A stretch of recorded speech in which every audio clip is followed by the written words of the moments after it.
Welcome to Mental Health Monthly with Dan DeGrice and Chris Muscle.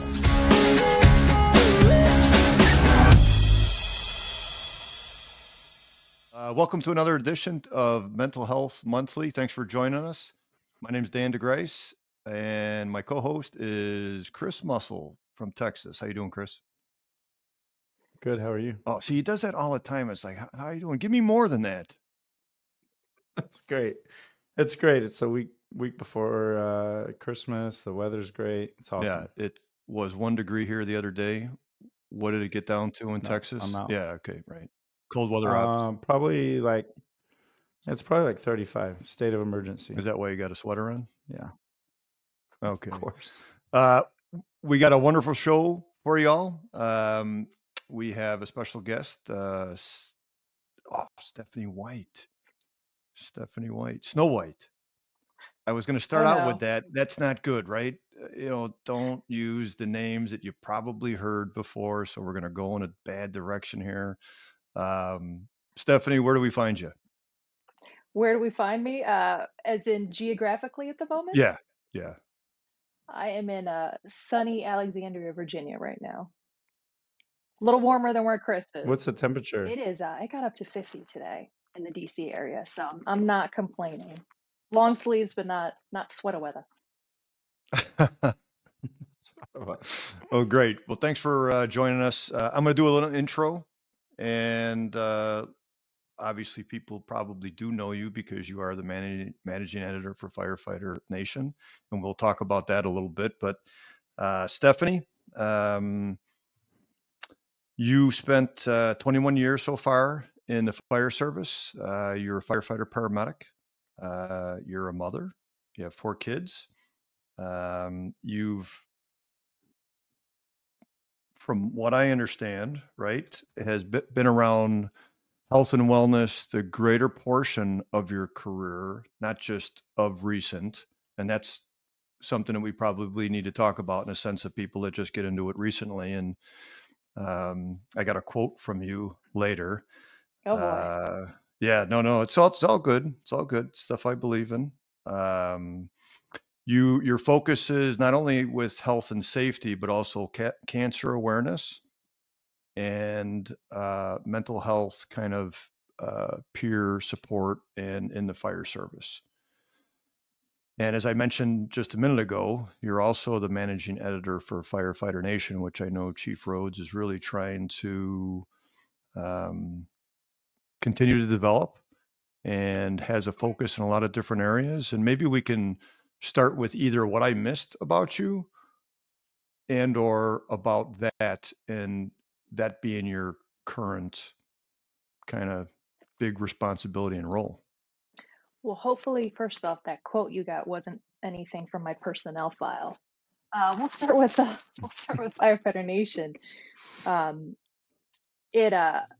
It's been a fun project because when I was coming up in the fire service, it was kind of this gossipy. It wasn't quite the watch desk, but it was a little bit of a gossipy news site. And so when Chief Rhodes asked me, he said, hey, we're going to start putting the articles, because I used to write for Fire Engineering, on Firefighter Nation. I thought, what in the heck did I do to piss him off that I got the downgrade? And he said, no, we're going to make it something else. We're going to make it focused on everything off the fire ground, the firefighter itself. So he brought me on to do that. And it's just been a fun project. I think we're kind of coming to a head in the fire service of where we're finally merging all the topics, right? All the health, wellness, addiction, mental health, physical health, sleep. We're finally realizing that everything is so incredibly interconnected to how we perform on the fire ground and our well-being that we wanted a place where we could just connect all the links together and really have a place for everything: financial health, how to deal with your family, teaching them how to handle you, a firefighter. And it's all there. So we're slowly building up some authors, filling out the categories with content. And we launched about 2 months ago, and it's been quite the ride. Hopefully it stays that way. So that's when you get voluntold in a sense of that position. How long have you been with fire engineering in general? So I got voluntold actually in last October is when the process of developing Firefighter Nation started. And then we just launched this October. I started writing for fire engineering, I want to say probably October of 2021. I had a podcast with them, I think probably for about 3 or 4 months. And I did an interview with Pittsburgh, so Local One, on their medical marijuana policy. And Bobby Holton um, allowed me to start writing about that, and that's where it all started. Very cool. So I kind of gave a little bit in regards to your focus, right? And I don't want to underscore or overscore anything in particular. So one of the things I always ask people in regards to behavioral health, and you probably know, and some of the listeners may or may not, I've been in behavioral health since '86, and it's not about me, but pretty much a long time, right? More than Chris has been alive. Why? Why is this a focus for you? Is it important? And again, when I ask people, what's the why? The why is coming into the fire service so young. Everything I know about how to interact with people, I've learned from the fire service. So coming up and watching a generation of firefighters struggle silently left a big impact on me. And I think the way we talked about mental health was a little bit, I mean, we finally got to the point where we would start to talk about it, and we were kind of being a little too clinical with it. And so just watching the evolution over my career of from silence to where we are now, and seeing so many of the people that I grew up with as an adult, when you start as a teenager, struggle, and just the high volume of people that struggle. Sometimes it becomes a loud struggle, sometimes it stays a silent struggle, but seeing how almost everyone at every point in my career was touched by some sort of unique fire service stress. That's really where the desire to talk about it came from, to normalize it. I mean, we're weird people. We do a weird job. Why not talk about the weird side effects that it comes with? When did that start for you? What year? Excuse me. I think unofficially, being the only girl in so many spaces, people naturally, you were naturally the kinder, softer alternative. So early in my career, unofficial peer stuff kind of accidentally happened because you were the member of the shift that people would confide in, having that more nurturing maternal spirit. And then officially started doing peer stuff, I think around 2019. And then uh, a year ago, we actually stood up our state peer team that we're still building out.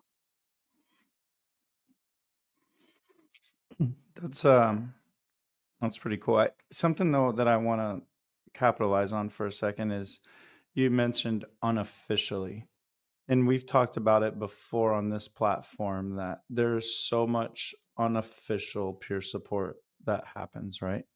Whether you're on an official, like I'm on our peer support Mhm. team, right? Whether you're officially on a peer support team, somebody officially dials the hotline. That happens so much. And I think it's important for people to know, just because you're maybe not on an official team, right? And I would argue that in some instances, there's more unofficial peer support that happens than the official team peer support, right?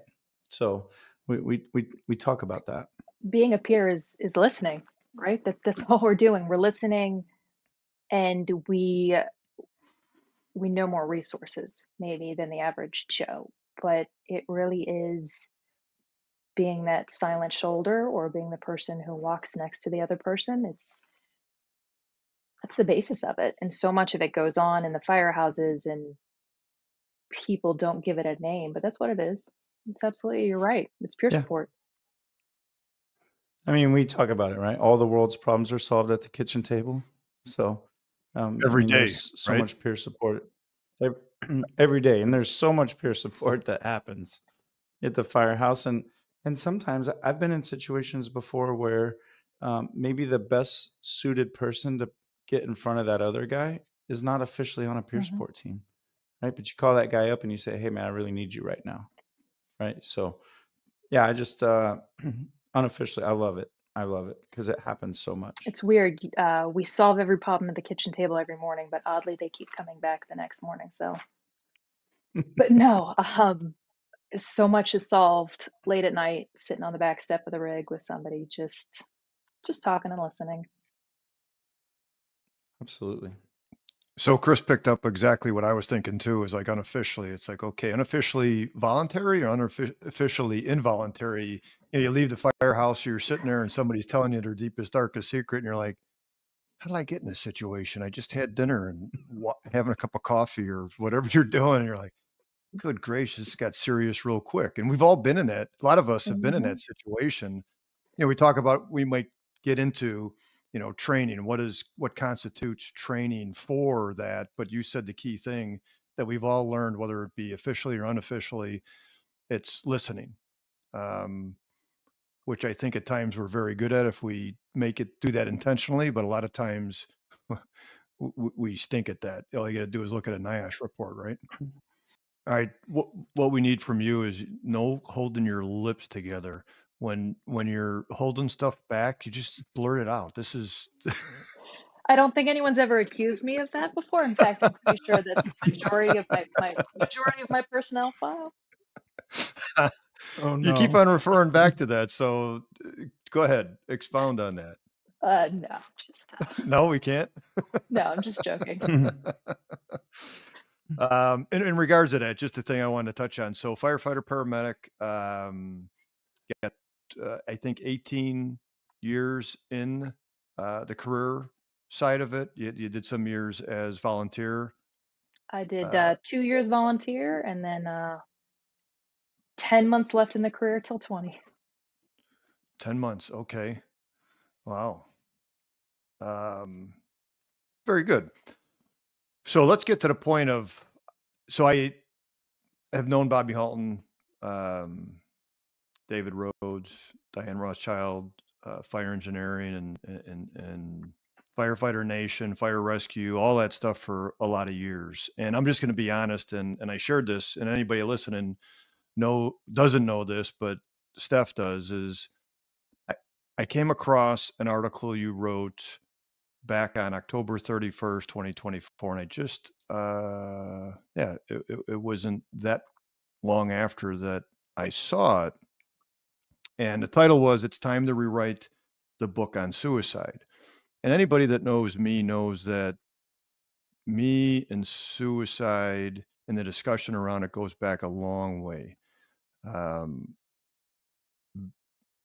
For those that don't know, I ran the Chicago Firefighters Union's EAP program, and I was faced as the internal EAP for our union and our lead peer support personnel. And at the time, I was a captain on the rigs with 11 of our members that died by suicide in a 2.5-year period. And in 2010, we had 4 in 5 months. And I'll be honest, I was out of my mind. I was like, what's going on?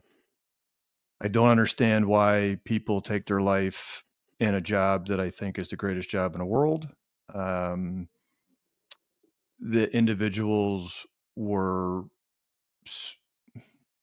great human beings as far as that I knew, had the department behind them, and I just didn't understand suicide. A caveat to that is I have a father who was suicidal for the better part of 35 years, but I didn't have it for the better part of 30 years, didn't have a lot of discussions with him.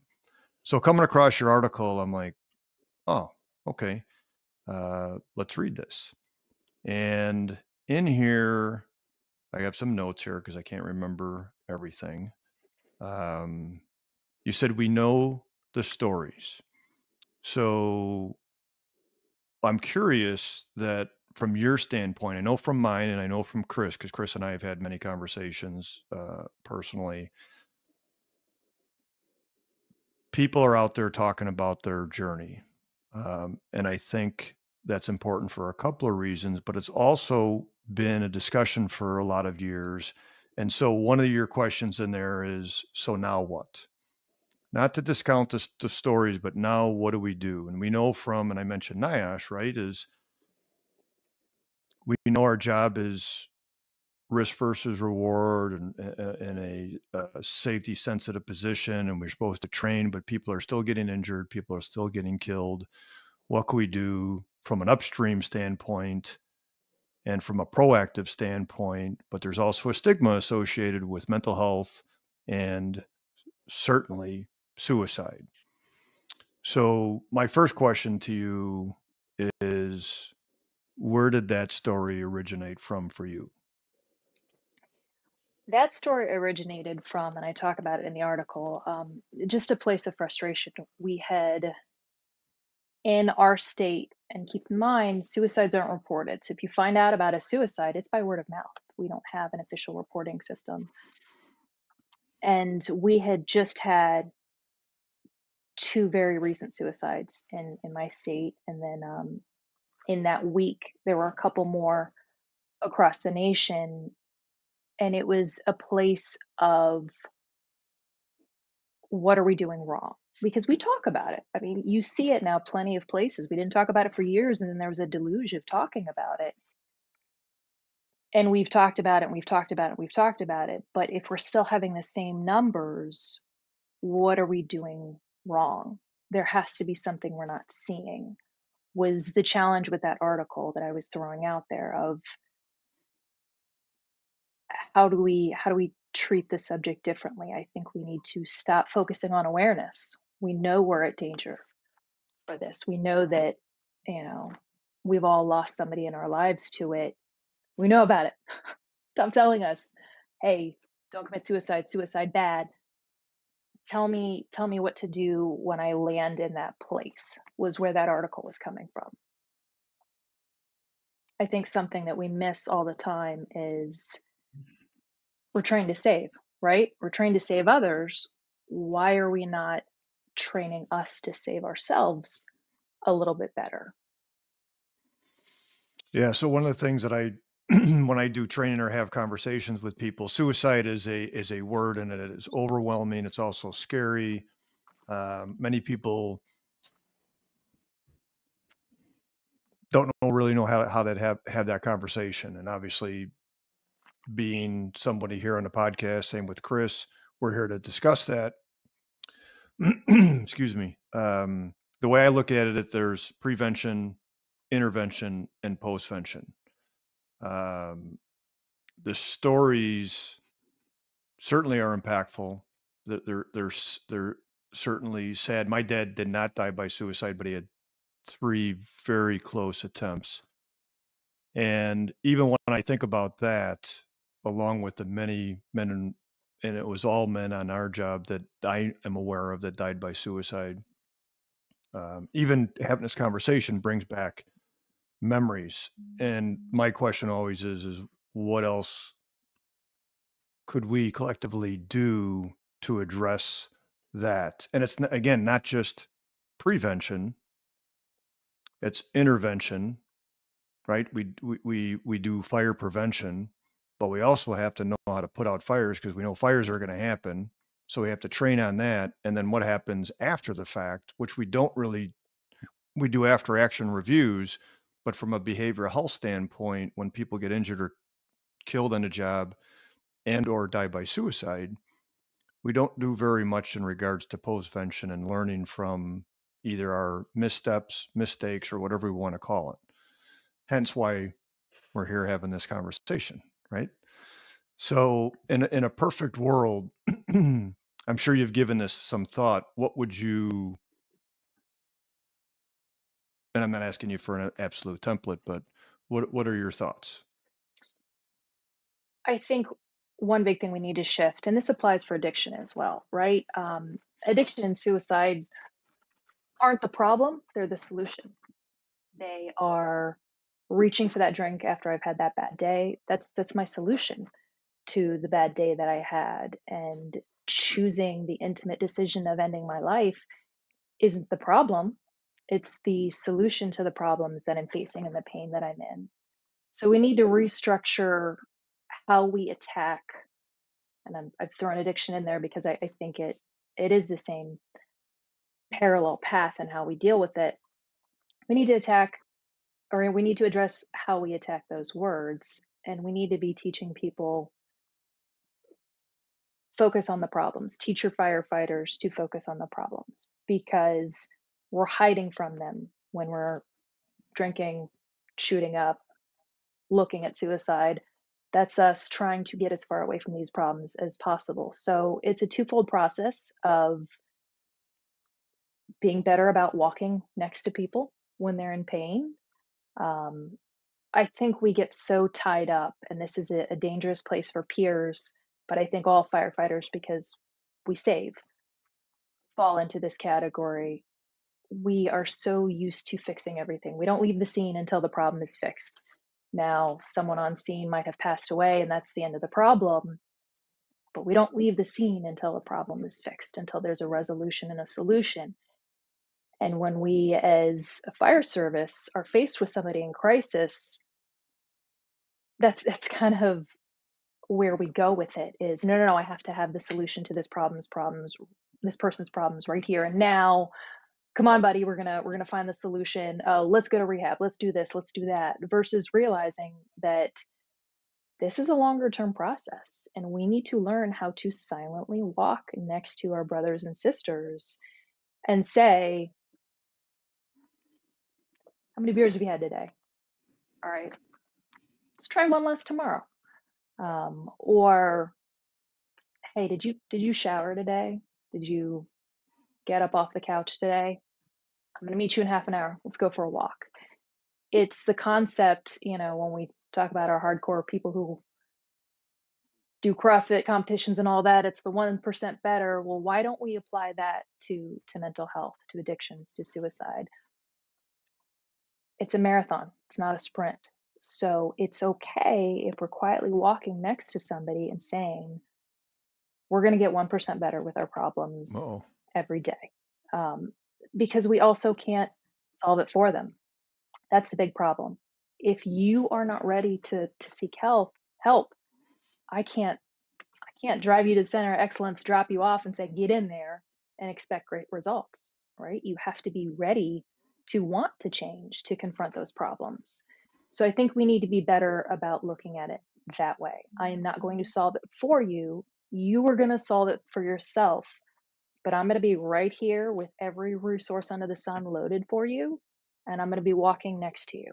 If you trip, I will catch you. You are not alone in this, but I can't fix this for you. And that is the hardest thing in the world for us, those words, I can't fix this. We're not used to saying that. So when it comes to helping each other, that's something we have to metabolize and realize. Thing number 2 that sits on the shoulders of that is teaching our firefighters how to save themselves. Suicide is a scientific process in that it is time sensitive. The IFF, I think about 2 years ago, came out with a great suicide safety plan program, and they didn't come up with it themselves. The psychology community did a couple years before that, but they really tailored it to us. And it's great because it teaches you and I, all right, I'm having these thoughts.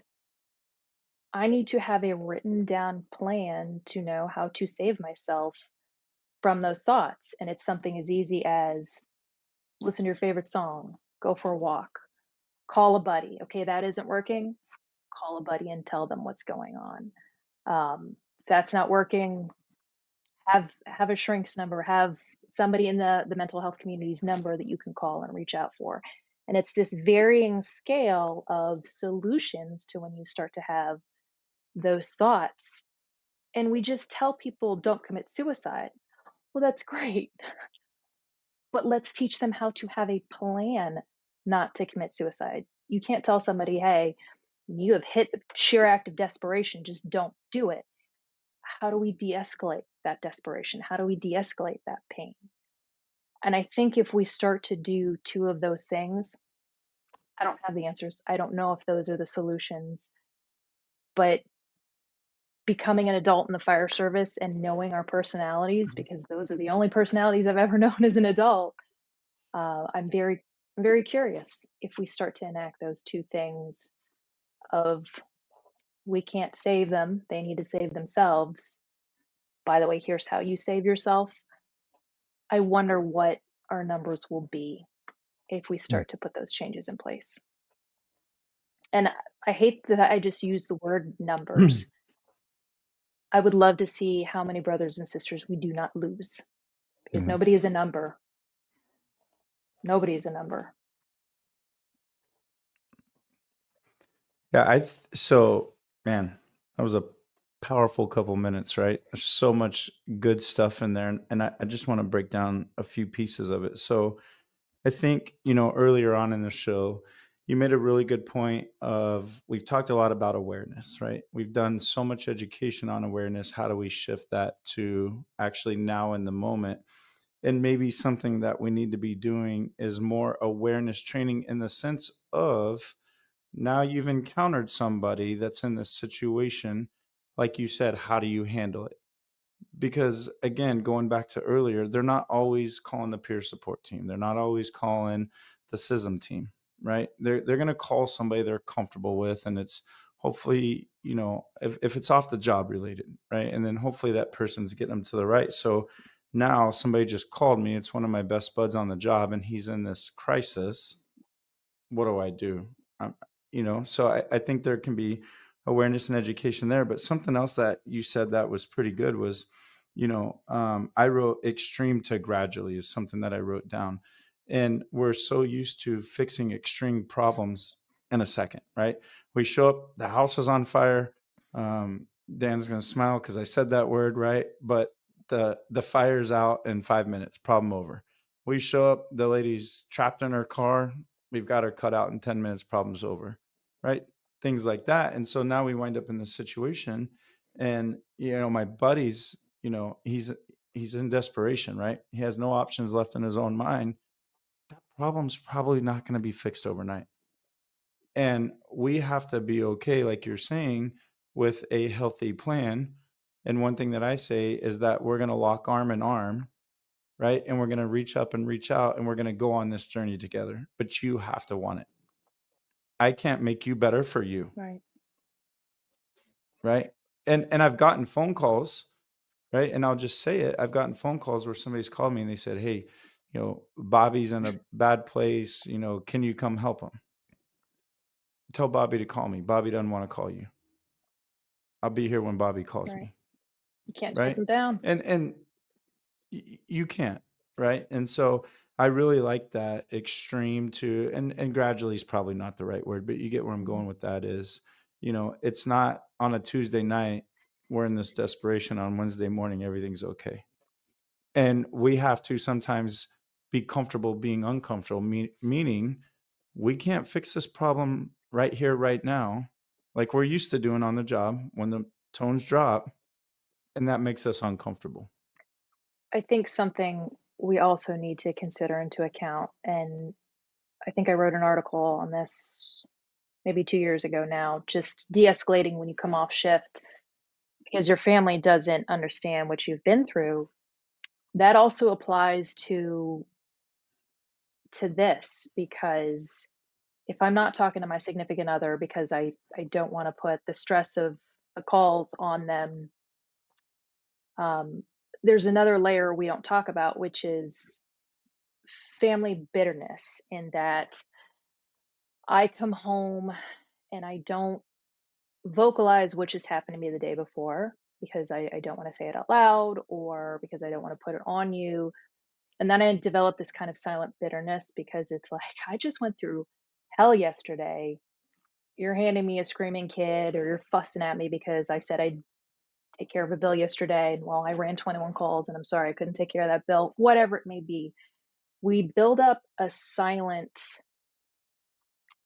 resentment I think, for so many people in our life, because they don't understand what it is we do and we see, and then we block them out. So we're then at home surrounded by people that we've blocked out for whatever reason, and we can't be the big V word that firefighters hate, vulnerable, with those in that space. And so that's another component of it. The third smaller component is educating families. Not everybody has a family, but for those who do, you have somebody who loves you right there.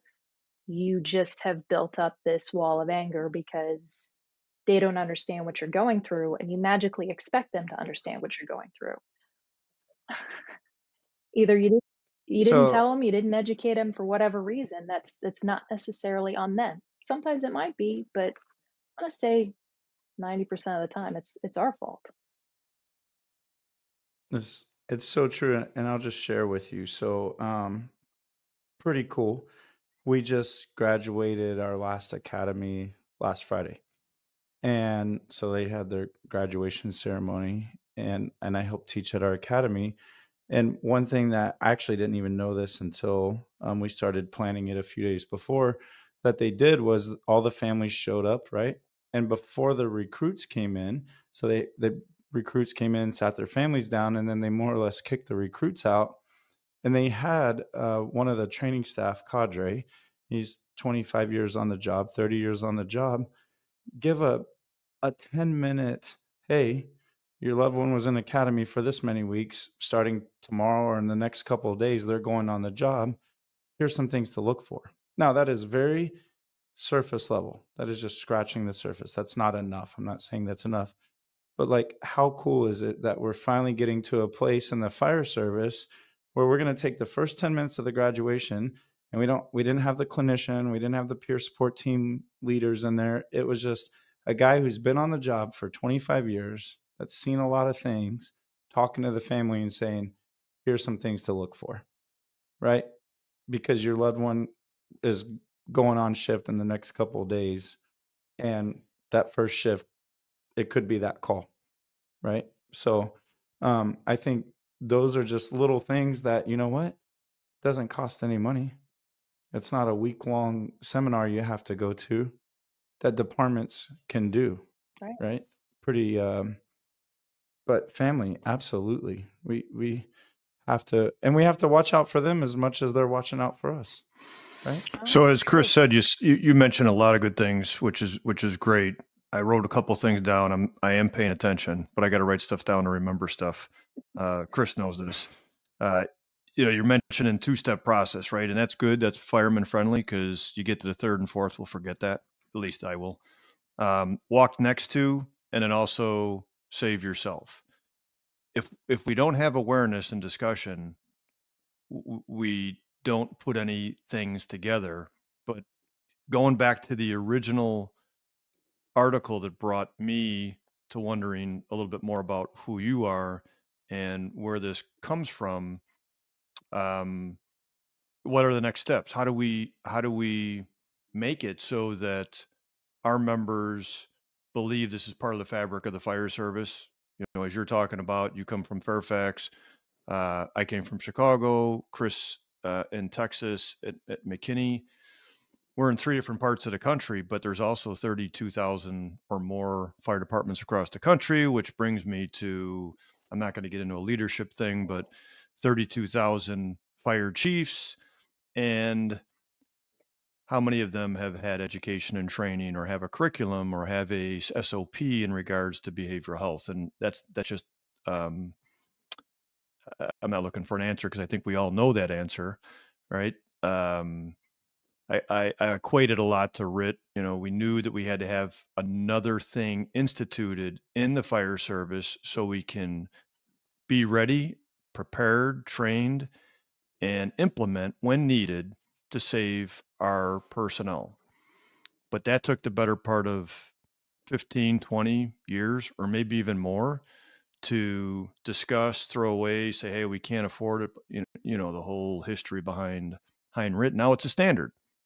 A lot of people talk about behavioral health now as, Yeah, it should be a standard. Okay, but who's going to be the champion? Who's going to be the chief and who's going to be the champion? It's not necessarily the fire chief, but who's going to be the chief to support that? Who's going to be the champion? And there's a lot of people having those conversations out there. One being you have a voice with Firefighter Nation. David Rhodes, Chief Rhodes, gave you that position, and now you get a sounding board.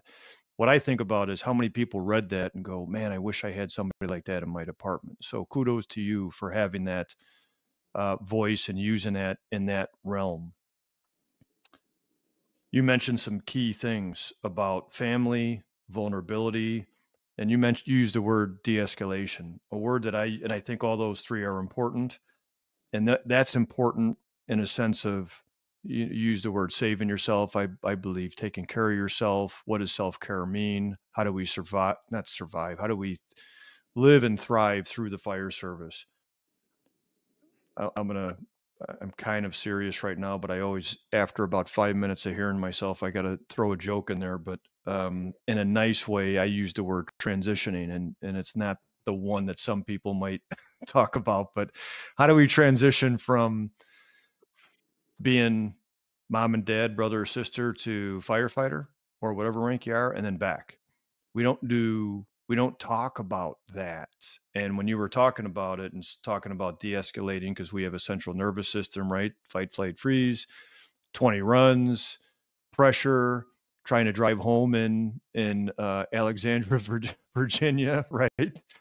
Texas, you got a lot of big streets. So, and I know there's a lot of more people there, but you can't get anywhere around Virginia. Not the DC area. Yeah. Yeah. I lived in Chicago and I couldn't wait to move out. But long story short is it wasn't until after about 24 years in the fire service and almost the same amount of years in a marriage that I was like, oh man, I'm not doing really good going from the firehouse and coming home. Again, it's not about me, but it is about us. And I'm not afraid to have that conversation with people where I might have been 10 or 15 years ago from a vulnerability standpoint. Anybody that's listening to this, you got to ask yourself, if you got 10 years or more, you got to be able to do that, because if we're going to change the trajectory of mental wellness in the fire service, you're the people that, regardless of rank, you're the people, in my opinion, to do that and have that conversation. I would, and that's why I asked Steph your why. Chris has been doing this for a long time, and as a veteran, he knows that whole culture in regards to mental wellness and behavioral health. We know it's an issue. And so let me get back to the thing of you also said, and you wrote in another article, I believe, no, you wrote in your article on It's Time to Rewrite the Book on suicide. You talked about sleep and stress and family and eating and hypervigilance. I know I'm the one doing the talking, but again, when I had to look back at the 11 suicides in 2.5 years, and then I looked at the history in our department of, throughout my career, we had 60, 2 a year, despite all the things that we did. What I also wanted to try to better understand, because I've been a clinician since 1986, is where does it begin? The time to intercede is not when that person is planning on dying by suicide. It certainly is. We need to learn that skill, but where does it begin? Right. And you're kind of you shared that in your article, right? If we're not looking at sleep, if we're not looking at stress, if we're not looking at family, if we're not looking at how we're behaving or eating or not eating in the hypervigilance, we're not doing what we're supposed to be doing. So based on all that stuff that I said, your thoughts. So, Chris, remind me that I'm supposed to answer that question, but I just want to back up a tiny bit. I didn't promote up for a couple of different reasons, but one of them was I've always been a little bit more of a verbal kicker in the face kind of personality, and I wanted people to be able to see. Um, I come from the Washington D.C. area, so I was lucky enough to have a mom who did a lot of lobbying, and I really learned at a very young age that doesn't matter who you are, you're capable of change.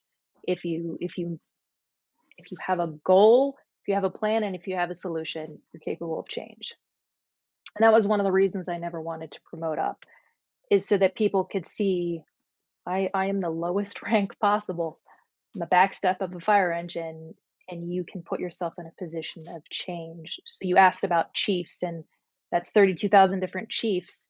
Is it 32,000 different chiefs, or is it that many fire departments filled with firefighters who can all create the change? And with the age of social media, we are primed at a place we have never ever been in the fire service, because each one of those firefighters has a voice and a platform, because I guarantee 95% of them are on Facebook or on Instagram, TikTok, YouTube, whatever the latest, greatest thing is going to be. So it's that many voices. And I absolutely love that for the fire service. Going back to the question, luckily I didn't have to rely on Chris for that. I have faith in you. De-escalation. De-escalation, and where does that begin, I think was the goal of the question. We firefighters love stories, so I'm going to tell one right now. Our Proby started 3 months ago, and on their first day, the second call, I think we ran 22 calls that day. Already, they're not primed and prepared for that sleep deprivation in 22 different situations, right? They run a certain amount of scenarios in the academy every day, and then they go home at night, and it's only going to be like 5 scenarios at the most. Second call of the day was a particularly gruesome wash down of a pedestrian struck, just brain matter everywhere. Very, very realistic call to be seeing as your second call, right? And I think the first call might have been a lift assist, something easy. So already having to point out, hey, over here, you got this, you got a wash down. That was already the beginning of their day. I think the 5th or 6th call of the day, 2 young dudes racing each other. One wrapped his car around a tree, particularly gruesome injuries and all that is involved there. Prolonged extrication. Just, that was the 6th call. And then like the 12th call of the day was a young teen accidentally shot themselves in the face.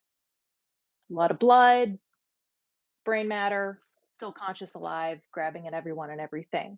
So already on their first day, it was their second day in the field, but their first day with our crew. Everyone had been off that the other day, and it was a quiet day. So their first real day was just sheer chaos. Some people don't go, they go months without seeing a call like that or having that call volume.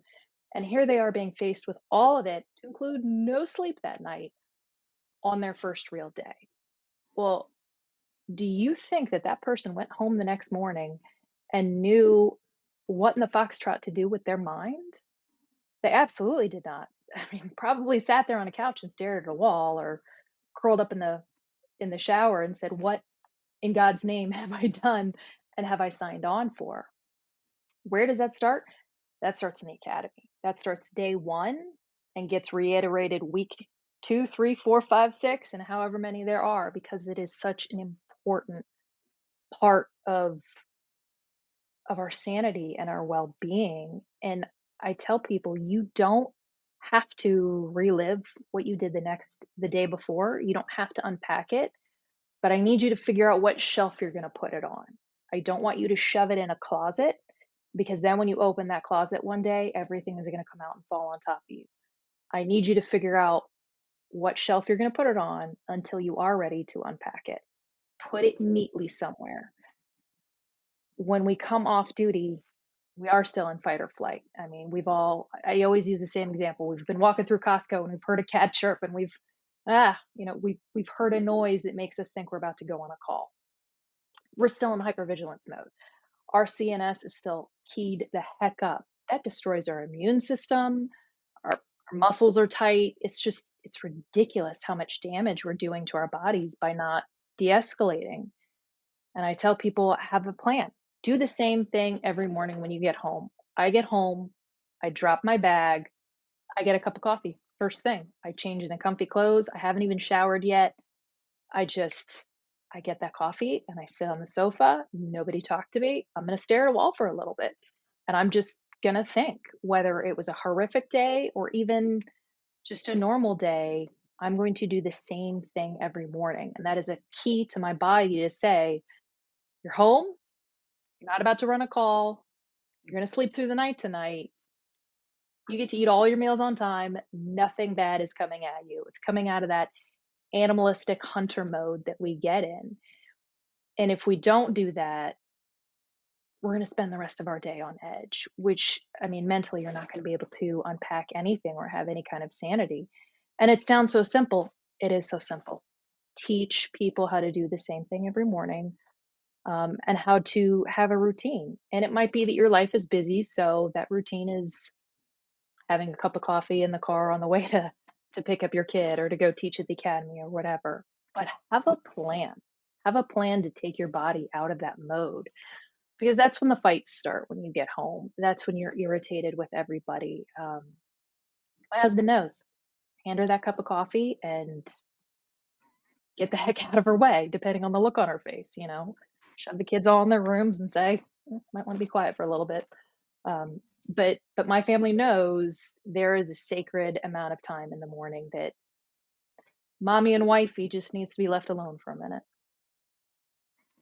I know Chris has a question. So, couple, did somebody tell you to do that? And if not, when did you decide to do that? That's actually another article.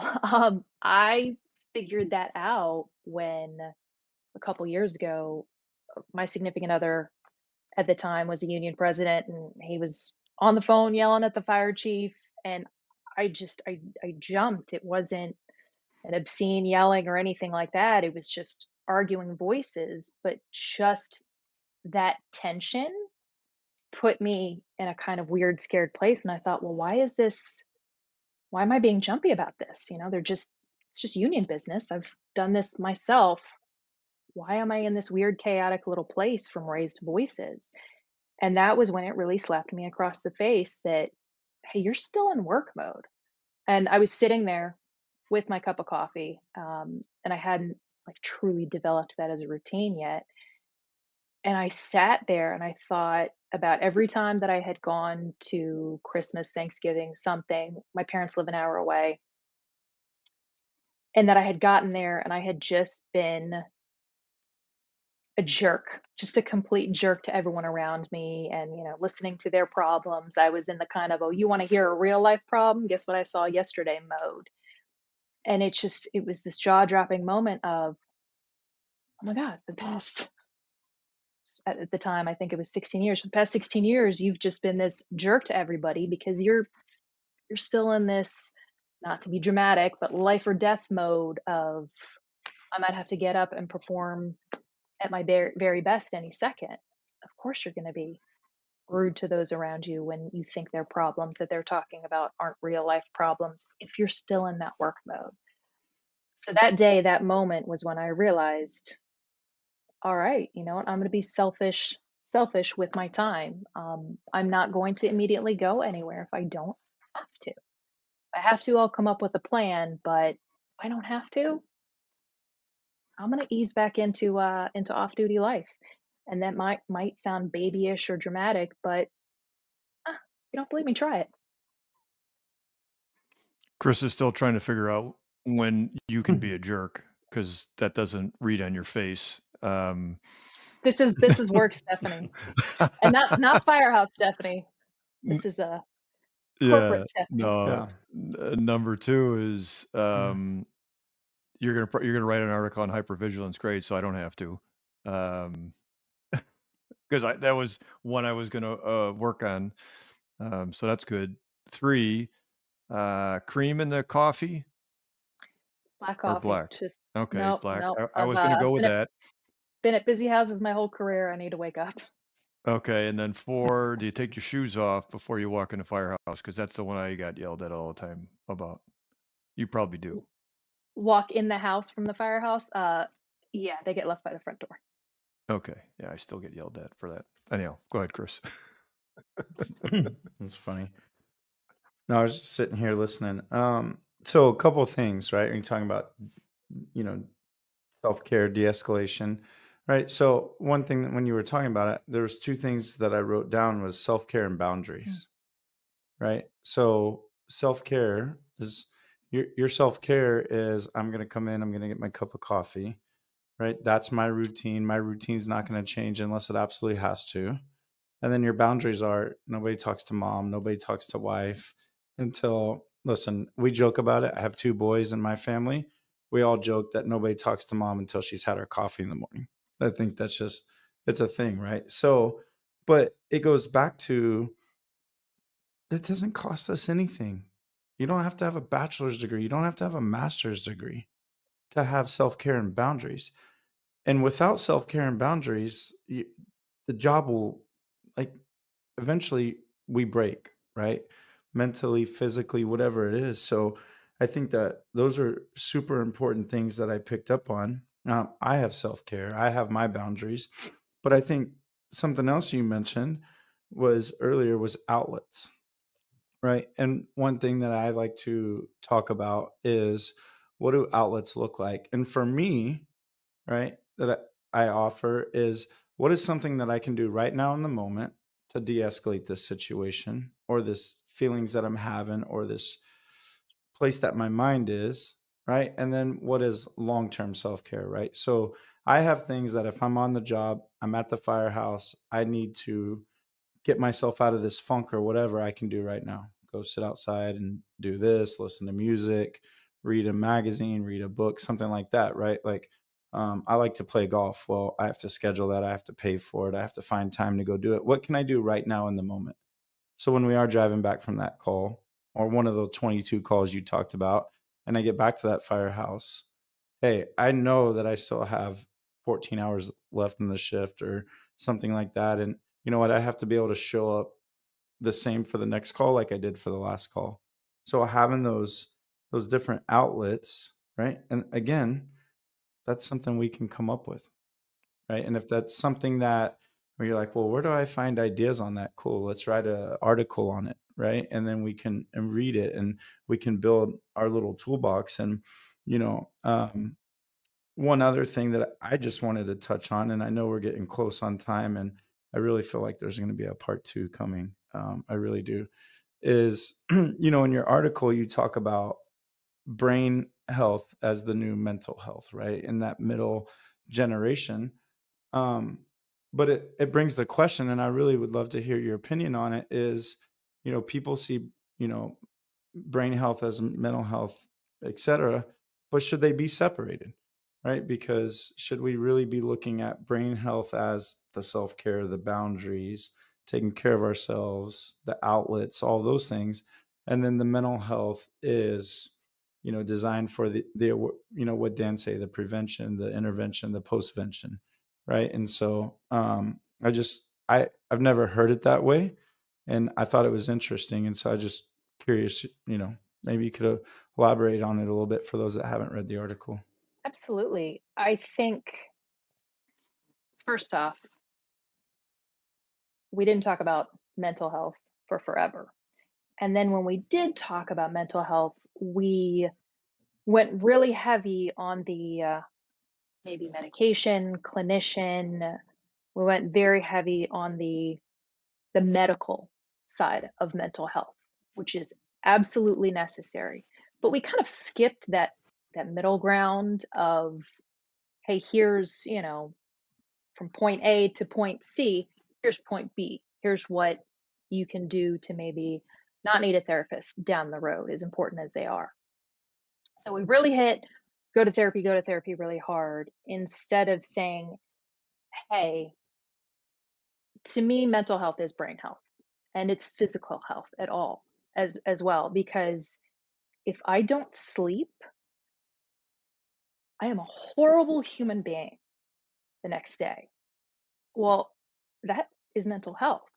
If I don't sleep and then the next day just everything irritates me, which then gets me down in the dumps, how is that physical health not my mental health? Because it's created this situation where I'm vulnerable to being in a bad mood, and then that just spirals downwards. I think that teaching the science of it is something that we bypassed, and I think that's so important because you know what?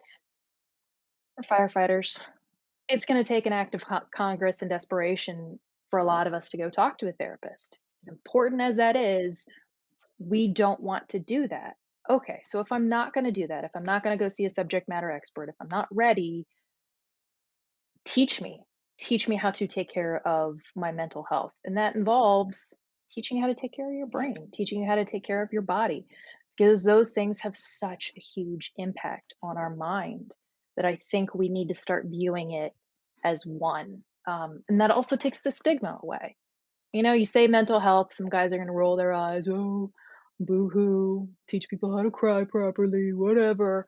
They're going to have a comment about it. Fine. You don't like that word? I'm going to give you another word. Here's a word with no stigma attached to it. Your brain. You've got some stigma attached to the word brain, then we're going to have a completely different conversation. That's great. I love it.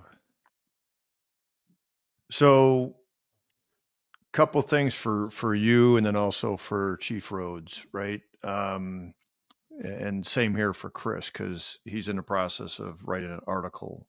If somebody wants to write an article for Firefighter Nation or Fire Engineering, really two different publications, what would you suggest to somebody out there? And what are you looking for at Firefighter Nation? So it's the same submission process because we are same family. I'm just, the little sibling. And that is if you go on social media, either our Instagram or our Facebook, you're going to see a link for a Monday.com board that you can submit to. And it will come to me as the editor of Firefighter Nation, or it will go to Diane Rothschild for Fire Engineering. And on my side of the house, something I desperately wanted to create with Firefighter Nation was teaching people how to write. And we have a little bit more time, I think, to do that with Nation as a new publication versus engineering. And I think that's such a privilege because we get to teach people who have a voice and maybe who haven't practiced writing how to really turn that voice into something that can then reach others. Firefighters love stories. If you have a story, write about it. You know what? It might not be perfect. We'll get it to perfect. And you know what? It doesn't even need to be perfect. I don't want to read something rigid, and I think most firefighters are the same as well. It can be something as simple as I struggled with this. The more we normalize the fact that our life is so different from so many others. We're special and we're not special. We have the same human instincts as everyone else, but our stress load combined with physical load and lack of sleep and everything else makes us unique and different because we pour all the crap in the same pot versus some people have smaller piles of crap in their lives. So normalize it. Normalize the struggles, or if you have a solution, give us the solution. We want to hear it. It takes a village, right? That saying got popularized when I was a little kid. It's true. It takes all of us saying, hey, this worked for me. Well, that might not work for 5 other people, but that one person who's struggling, it might work for them. So if you would like to write something, write it and send it our way, and we will help you get it to where it needs to be so it can have a voice. Because like we said earlier, you don't have to be a chief. I'm the lowest rung there is. If they could make me a lower rung, they probably would. You don't have to be a somebody to have a voice, right? We all landed in the spots we were in because we raised our voice, and then we raised it again and again and again, and that's eventually how we got to where we were. Well, that's how change happens. So if you got something to say, raise your voice and we'll help you get it out there. Did you hear that, Chris? Oh, I heard Okay. it. Talking to Trust me. Chris. Yeah. Now that I know, I'm gonna be constantly. Yeah, It's in the if he didn't works. if he It's in didn't the tell you, works. you could. Well, he does have 2 master's degrees, so he did a lot of writing. I'd like to find out actually how many submissions that he's put in so far. So hopefully those will exponentially go up. Right. I just want to go back a second in regards to I made a comment about 32,000 fire chiefs. Those 32,000 fire chiefs were firefighters at one point. And the way I look at it in the sense of how are we going to address this from a proactive standpoint? If Stephanie can be on here, Chris and I here, we're on this show currently until we get kicked off for doing a bad job, right? Anyhow, though those departments will have 32,000 new fire chiefs that maybe have a better understanding, a better direction, and a game plan to address brain health, whatever you want to call it. I like what you use when I do trainings for mental health. The minute you say mental, right, it's a negative stigma. The minute you bring up suicide, it makes people cringe, and it brings back stigmas and so forth. How do we normalize this? We know about the line of duty deaths because we keep stats about it. We know about the injuries because we keep stats about it. We know about this. We know about some of the suicides because people talk about it. We don't always know the success stories and the number of people that we saved. And I'm assuming, like Chris, you in those tailboard conversations with your coffee without cream. I say that because I have to have cream. I'm a big sissy. And French vanilla if I ever have coffee with anybody too. We don't know how many people we lifted up. And I love the comment you said, arm in arm, walk along. Not fixing them, but walking along with them and being ready and available for those people. We really don't know. Every once in a while, we'll get a call. And for every probably 100 people I've talked to, I might get an email or a call or indication that, hey, so-and-so is doing fantastic. I wish that was more often because I usually hear through Facebook or some other means of the people that didn't make it. And kind of what you said too, and I don't know if the words you used, but let's be solution focused, right? Nothing worse than somebody coming with a problem but not having a solution, because anybody can talk about problems. I have your quote here, and I just want. Yeah, no, right. So you're like, maybe Dan forgot, and I know we're gonna end in a second. And yeah, you said a lot of different things too, and so mental health, right? Complex. You brought in your article, which I read, which was on suicide, and you brought up addiction, and you've also written some other articles. So anybody that's listening to this, Google Stephanie White and read her articles. Very good. And even for me, Stephanie White firefighter, or you're just going to get the famous women's basketball coach. Oh. I am not her. I've seen just as many people popping up in my feed that I know haven't even ever cared about certain aspects of firefighter health before until it became popular. Do you remember writing that? Sound like IA now. Yes, I remember writing that. I know. Yeah. I want to give you a second to think about it and go, damn, why are you bringing this up? I think that was from my latest article. Or was that the same article? No, from your. Okay. So now I'm following you. I'm stalking you. Fair enough. It's not stalking if you admit it. Yeah. I can't stalk Chris because he hasn't written an article yet. Do we make that mention of Man, it he is yet? just Oh yeah. No, this is shaming. This is what old people do to younger people. not even hiding it. It'll be submitted by Monday. It'll be submitted by Monday, Steph. So Which maybe the Monday after. yeah, which Christmas. Monday though? It's on the Monday form. Please, So I'll check. Just for sake of time,